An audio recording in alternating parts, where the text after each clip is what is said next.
Bienvenidos a otro módulo. En este video vamos a ver lo que es la introducción a la contabilidad y aprender a diferenciar entre la contabilidad de costos y la contabilidad analítica.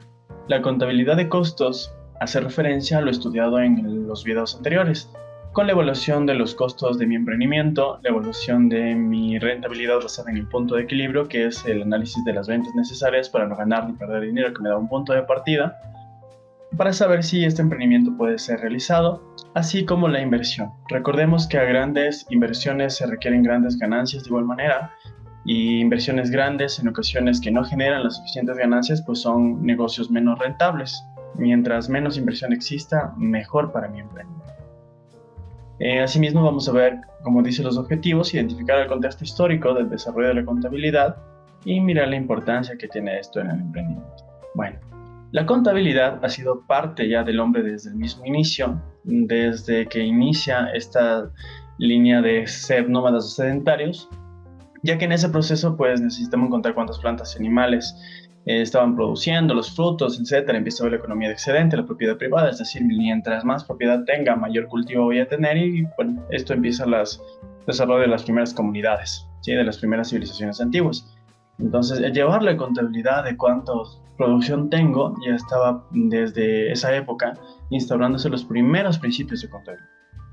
Vamos a ver que asimismo llega después del desarrollo, donde la Edad Antigua algunos puestos ya en la antigua Roma, como tenemos ya el contador general del Estado, en que empieza el intercambio comercial, la propiedad privada, pero no es hasta el periodo medieval con el aparecimiento pues, de Luca Pacioli, que nos da una herramienta muy interesante llamada la T contable. ¿Sí? Una herramienta que lo que hace es dividir, le pone en contraste las cosas que tengo y las cosas que debo. ¿Sí? No voy a ahondar más porque en el siguiente módulo vamos a hablar sobre esta T contable que nos da Luca Pacioli en la Edad Media, que fue una revolución total y que son los principios para la contabilidad que conocemos el día de hoy. ¿Ya? Bueno, llega un punto donde ya se desarrolla, continuando en la historia, llega el desarrollo de la industria, revoluciones industriales, empezamos con las máquinas a vapor. ¿Y qué sucede con las máquinas? Que las máquinas a vapor, si no eran eficientes, pues genera más producción. Genera más producción y ya no simplemente era vender, en este caso en la ciudad en la que me encontraba, pequeñas ciudades, sino pues empiezan ya a organizarse estas máquinas a producir más que netamente la mano de obra directa, y pues empiezan las primeras empresas. Estas primeras empresas que se van tecnificando, empieza el siguiente desarrollo de las máquinas eléctricas, el internet, conocemos ya hasta el día de hoy cómo genera esta revolución digital, y con todo esto hace que las empresas ya no sean solamente pequeñas, sino que sean ya transnacionales. ¿Y qué sucedía? Que los diferentes países pues tenían diferentes maneras de llevar los sistemas contables. Y todo esto provocó casos también de defraudación económica, el caso Enron, entre otros más, que se trató de unificar cómo se debe presentar los estados financieros para no tener este tipo de problemas. Para lo cual se establecieron las normas NIF y NIF. Las normas NIF, que en inglés pues, son normas internacionales de la información financiera, y las NIF, que son normas de información contable, las NIF en inglés y las NIF en español, que me dicen que yo debo llevar ciertos libros contables, ciertas estructuras contables, netamente, que son el balance general, el estado de resultados y el flujo de caja, que son 3 estados financieros que vamos a estudiar en los siguientes módulos, ¿sí? Por lo tanto, la contabilidad que conocemos el día de hoy pues lleva gran parte del contexto histórico desde las civilizaciones antiguas hasta la edad moderna con las normas NIF y NIF, que son normas internacionales, ¿no? Al final lo que hace es evaluar el patrimonio del emprendimiento para la toma de decisiones, y al final recuerden que esto me sirve a mí para saber cómo financiarme, cómo invertir, cómo hacer análisis de costos, qué reducir antes de emprender y después de emprender, ¿sí? Cuando lo realizamos ¿qué realizamos antes de emprender? Pues tenemos ya nuestro punto de equilibrio y nuestra inversión. Recordemos que son el primer semáforo que le da paso a si mi emprendimiento es o no es rentable, si puedo realizarlo, si tengo demasiados costos fijos. Ya es un problema de nuevos entrantes, o sea, ya no puede ingresar en este mercado porque los costos fijos son muy altos, costos fijos que en ocasiones solo empresas grandes los pueden sobrellevar. Si lo soluciono En este caso, pues estas primeras problemáticas que tiene nuestro negocio y puedo presentar cierta rentabilidad con el número de ventas necesario, pues iniciamos, ¿sí?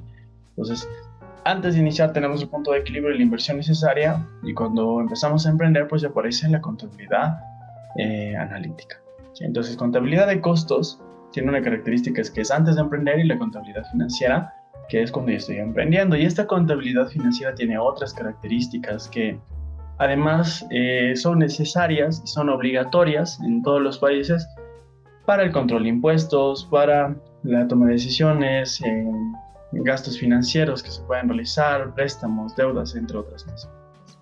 Entonces, ¿cuáles son los estados generales que, vuelvo a repetir, nos dan las normas de IBNIB? El balance general, estado de resultados y flujo de caja, ¿ya? Que si nosotros ponemos diferencias que tenemos entre los dos tipos de contabilidad, pues vamos a ver que la contabilidad de costos no es necesaria, de hecho no es obligatoria. Nadie me va a preguntar cuál es tu punto de equilibrio. Sin embargo, es necesario para tomar decisiones internas, ¿no? De optimización de costos, y sobre todo antes de emprender, pues me da un panorama bastante claro de lo que está pasando en mi negocio. Y de hecho, los mismos costos iniciales pues también me sirven a mí para hacer proyecciones con el estado de resultados, que es otro estado financiero.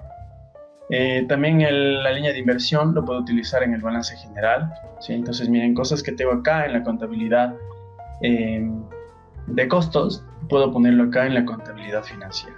Entonces, no es que son dos contabilidades totalmente diferentes, simplemente son dos contabilidades que se entrelazan entre sí, que la una es obligatoria, la financiera, y la analítica no, ¿sí? Entonces, la contabilidad que nosotros hemos estudiado, la contabilidad de costos, no es algo que obligatoriamente debo llevarlo haciendo. Sin embargo, me permite tomar decisiones basadas en que mi negocio sea rentable, ¿sí? Entonces, si hablamos de contabilidad de costos, tenemos ahí los costos fijos e indirectos, punto de equilibrio y optimizaciones. Y si hablamos de contabilidad financiera, pues ya tengo ciertos importes que se dan ya emprendiendo, como son salidas de dinero en proveedores, amortizaciones de depreciaciones, impuestos, tenemos ya las deudas, lo que tengamos de capital de trabajo, tal cual para generar nuestro negocio basado en las deudas a corto y largo plazo. Entonces nos da un amplio panorama para saber cómo está la realidad de mi emprendimiento. Y recordemos que todas estas herramientas financieras no solamente les sirve a un emprendedor ya cuando tenga su negocio, sino que nos sirven a nosotros de manera personal, porque también tenemos que hacer una evaluación de cuánto dinero tenemos para el mes, la evaluación de la manera en la que voy a financiar o de dónde voy a obtener recursos para comprar ciertas cosas que necesito en mi vida personal, o para invertir, pues para mejorar mi estabilidad financiera. Toda esta información me la da la contabilidad financiera. En el siguiente video vamos a estudiar nuestra T contable y algunas de las cuentas contables que son utilizados por nuestro primer estado financiero, que es el balance general. Esto es todo por esta introducción.